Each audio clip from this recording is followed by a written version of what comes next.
नमस्कार मित्रांनो, आपले स्वागत आहे. मित्रांनो, आजचा दिवस अत्यंत पवित्र आणि शक्तिमान आहे, कारण आज आहे कालाष्टमी, भगवान कालभैरवाचा दिव्य दिवस. भगवान शिवाच्या अष्टभैरवामध्ये सर्वात रुद्र, सर्वात जागृत आणि सर्वात संरक्षक स्वरूप म्हणजे श्री कालभैरव असे मानले जाते. जिथे कालभैरवाची उपासना केली जाते तिथे नकारात्मक शक्ती, भय, रोग आणि दारिद्र्याचा कधीच वास राहत नाही. या दिवशी जो भक्त पूर्ण श्रद्धेने श्री कालभैरवाची पूजा करतात त्यांच्या जीवनातील अडथळे दूर होतात, संकटांचा नाश होतो आणि आयुष्यात नव्या प्रकाशाचा उदय होतो. अगदी असे म्हटले जाते की जिथे कालभैरवाची कृपा असते तिथे काल स्वतः थांबून भक्तांचे रक्षण करतो. आजच्या या व्हिडिओमध्ये आपण जाणून घेणार आहोत कालाष्टमीचे महत्त्व व त्यामागील अद्भुत आणि पौराणिक कथा, आणि या दिवशी कोणती पूजा केल्याने सर्व संकटे दूर होतात.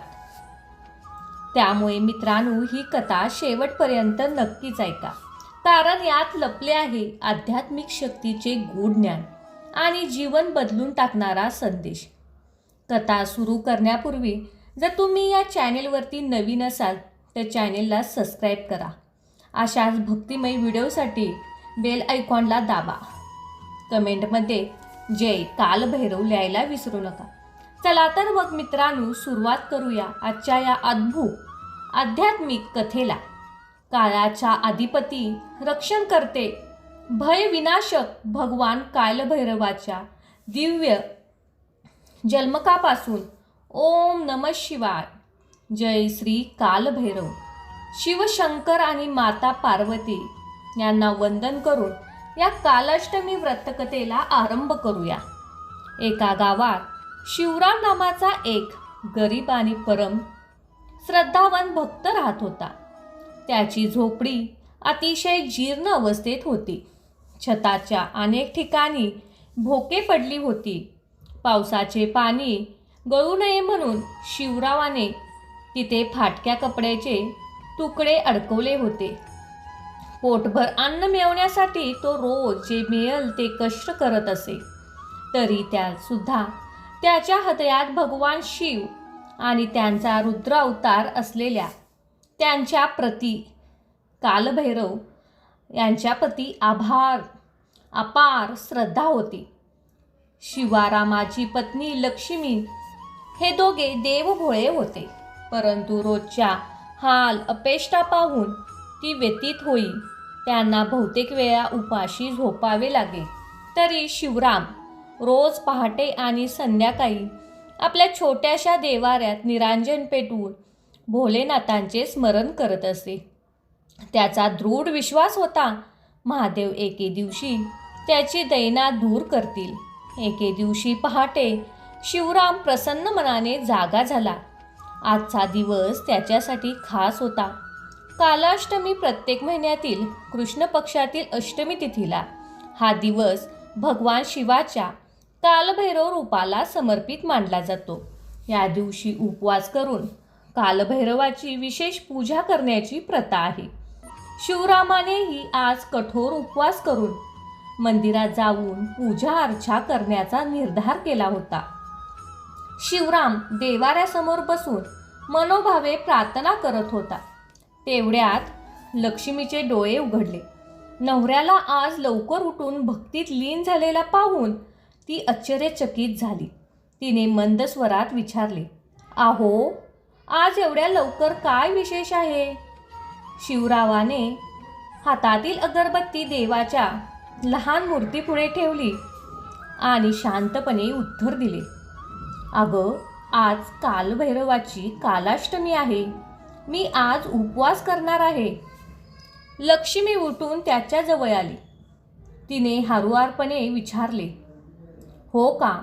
पण घरात धान्याचा दाणासुद्धा शिल्लक नाही. उपवास संपवण्यासाठी निदान काहीतरी लागेल ना? काल रात्रीची अर्धवट राहिलेली भाकरी खेरीज आपल्याकडे काहीच उरलेले नाही." शिवरावाने त्याच्या डोळ्यातील काळजी पाहिली.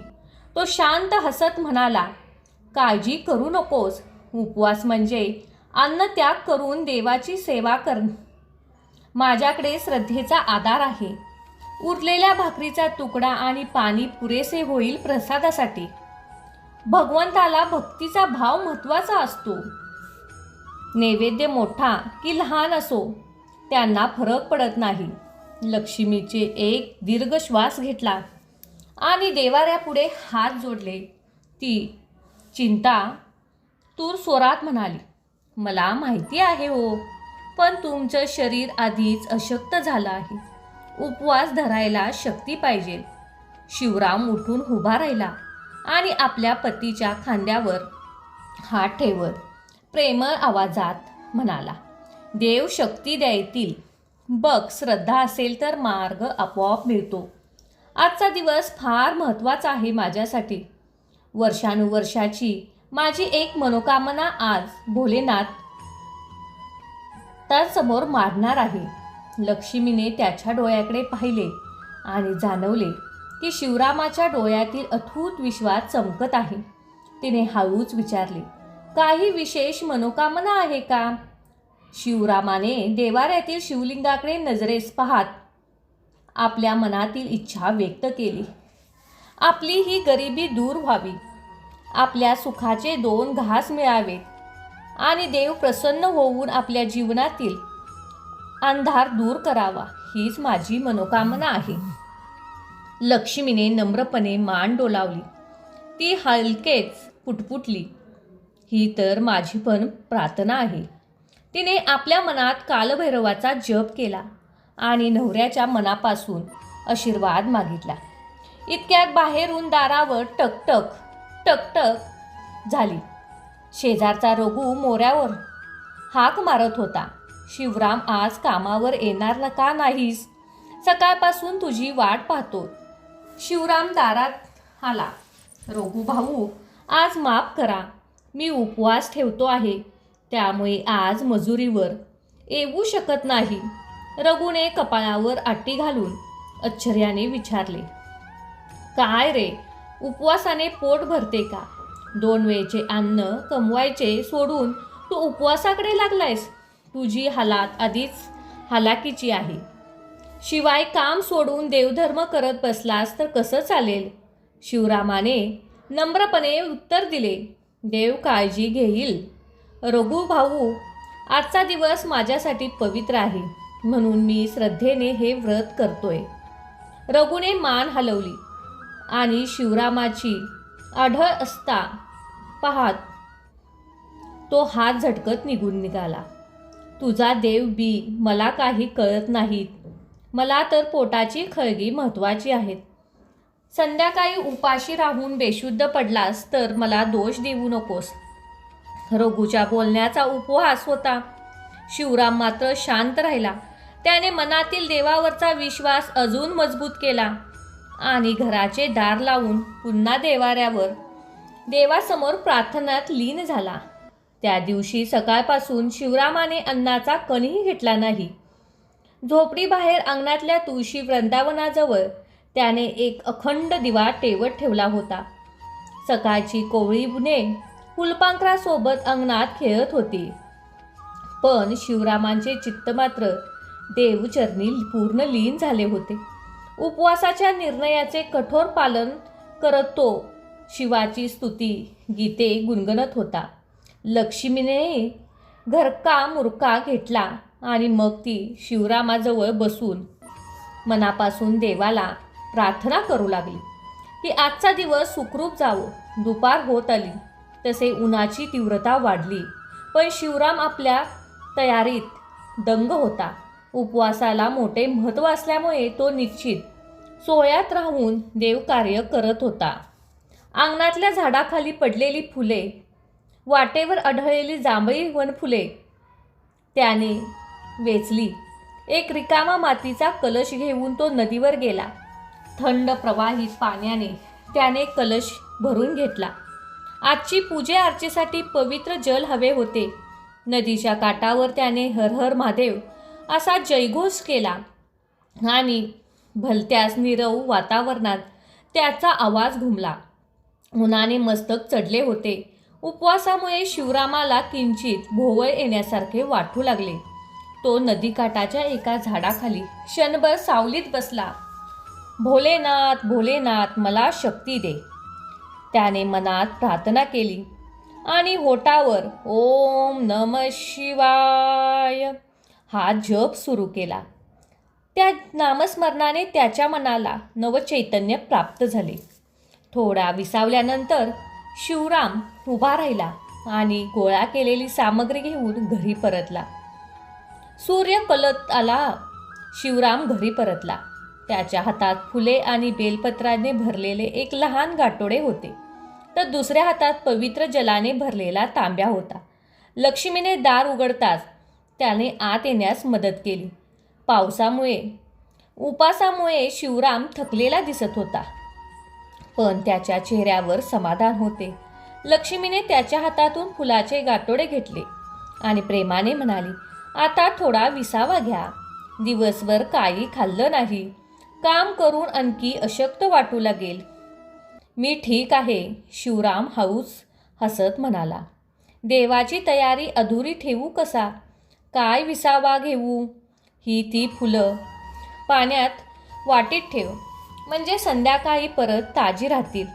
लक्ष्मीने तसे केले आणि मग तांब्या उचलून देवाऱ्यात ठेवला. संध्याकाळी वेळ होताच मंदिरात जाण्याची लगबग सुरू झाली. गावातील पुरातन शिव मंदिर आज विशेष प्रसंगी सजवण्यात आले होते. मंदिरात कळसापासून ते सभामंडपापर्यंत तोरण आणि फुलाची आरास केली होती. अनेक भक्त हातात नैवेद्य, फुले, बेलपत्र, अगरबत्त्या घेऊन मंदिराच्या दिशेने जात होते.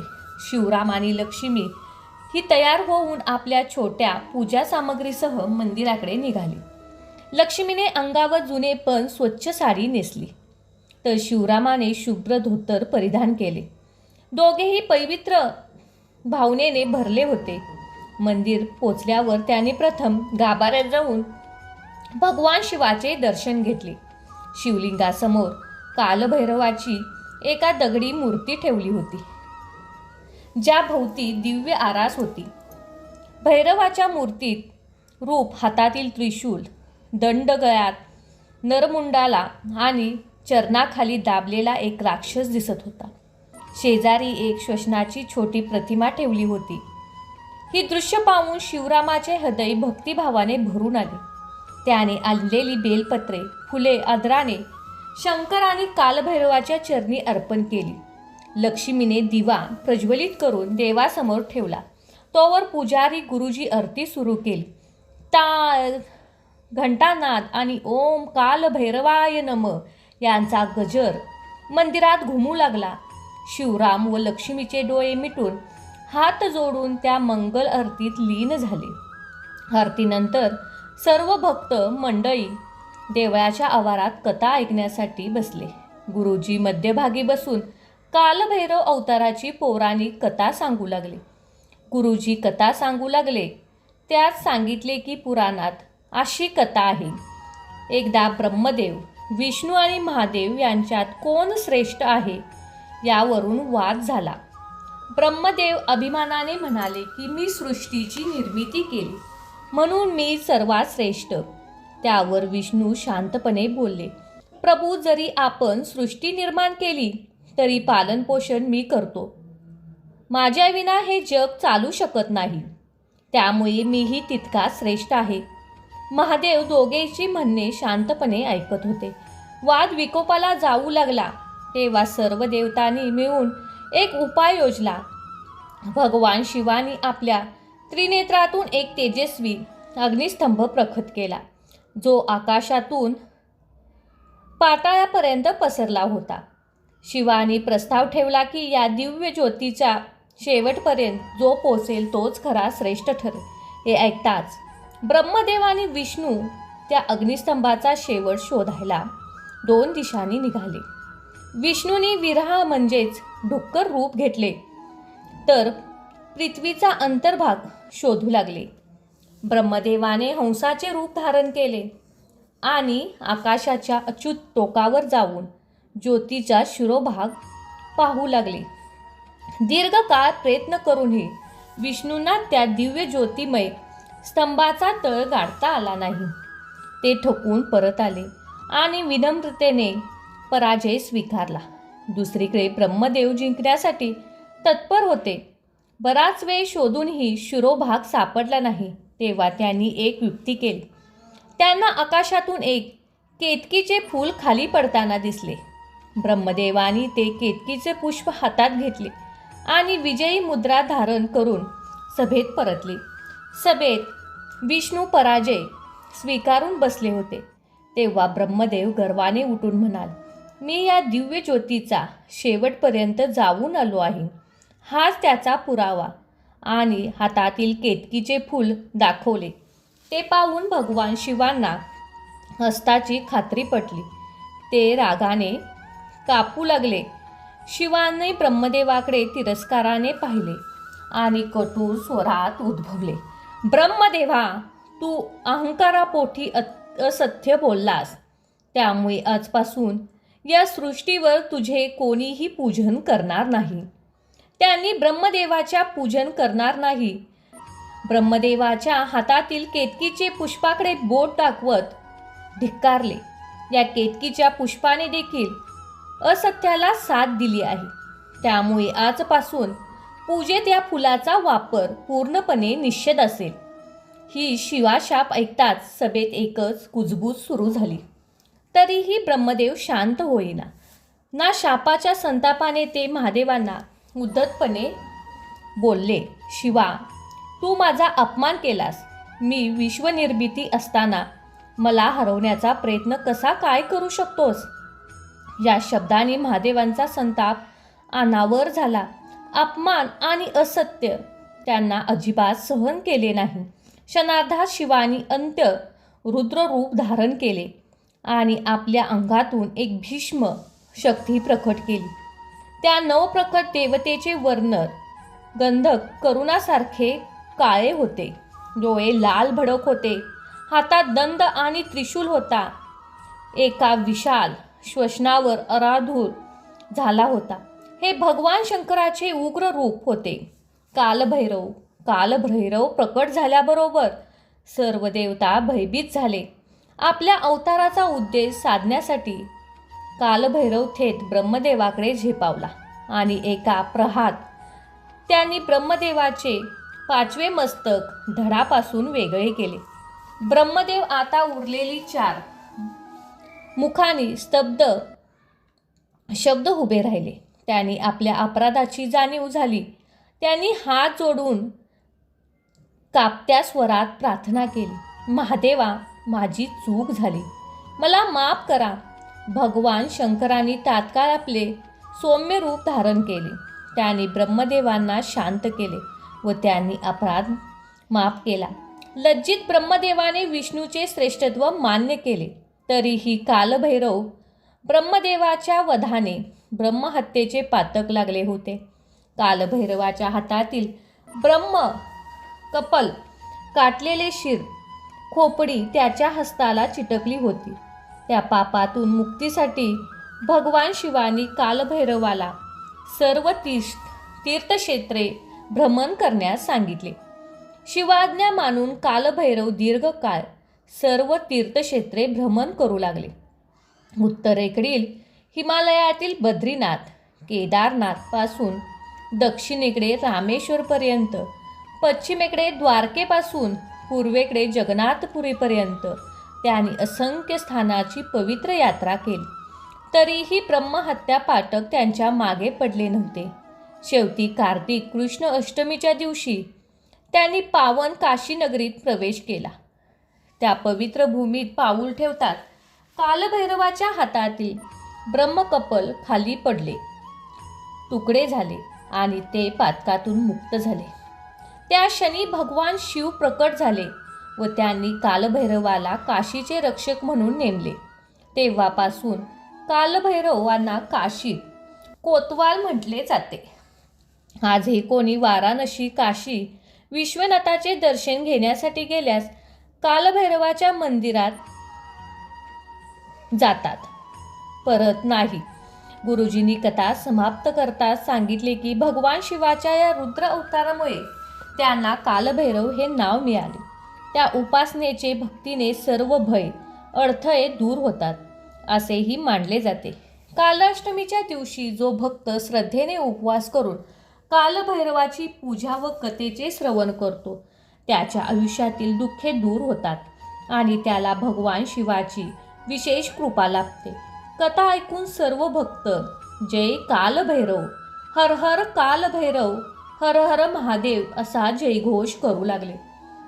शिवरामाचे हृदय भक्तीने भरून आले.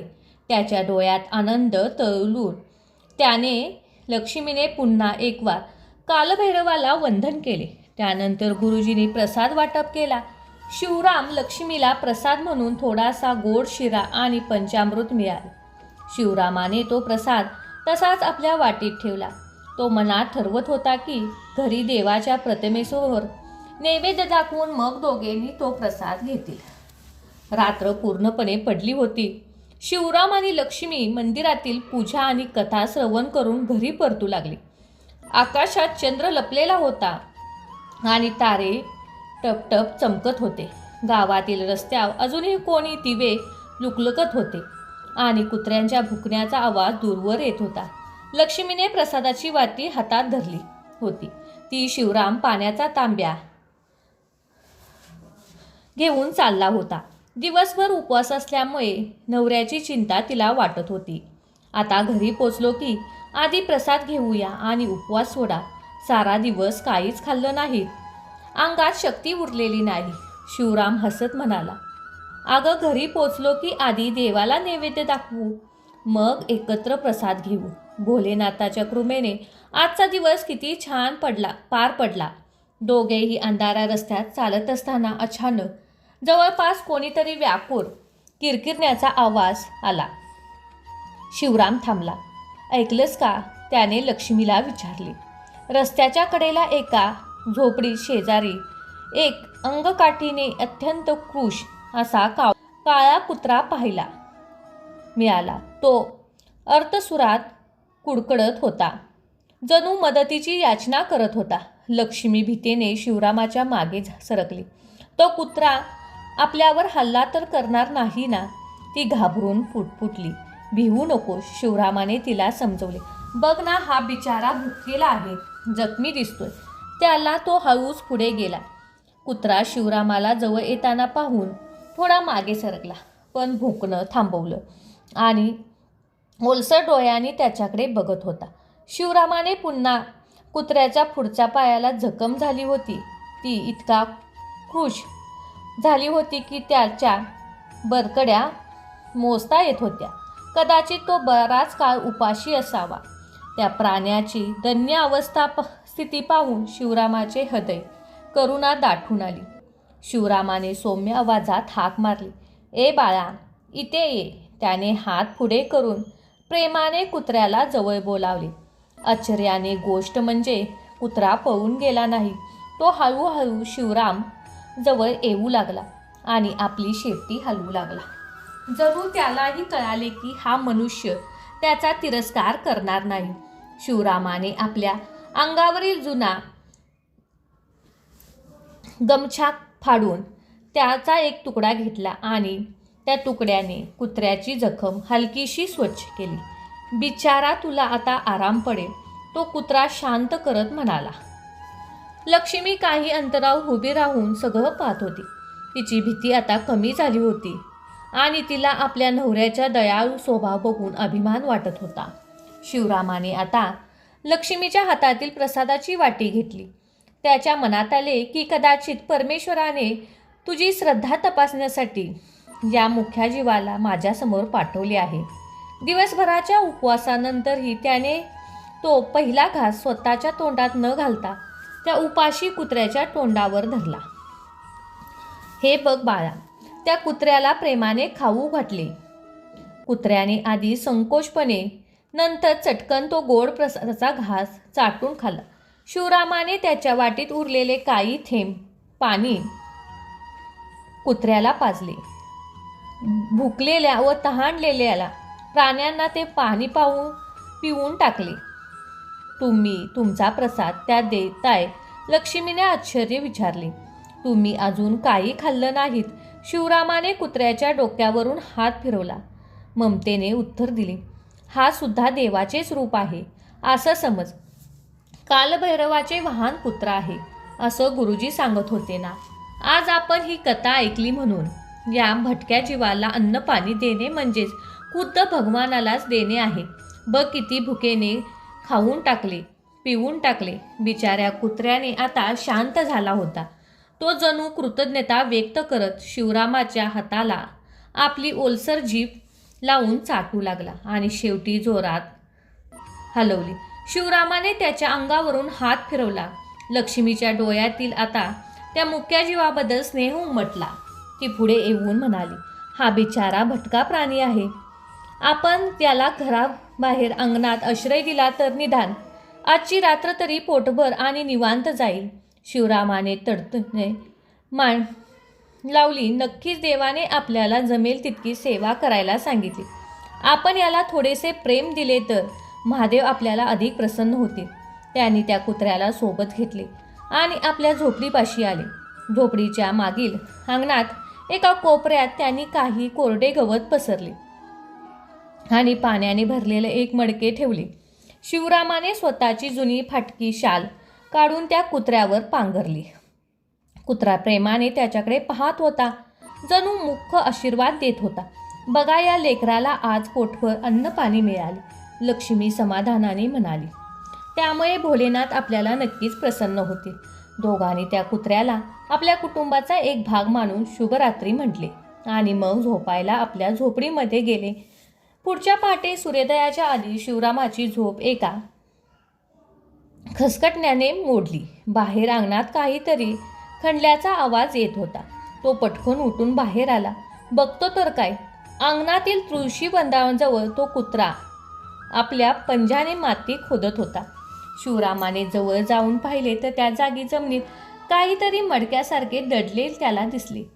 कुत्र्याने शिवरामाला पाहताच हलकेच भुकून शेपटी हलवली आणि 2 पावले मागे सरकत जाऊन त्या मडक्याकडे लक्ष वेधू लागला.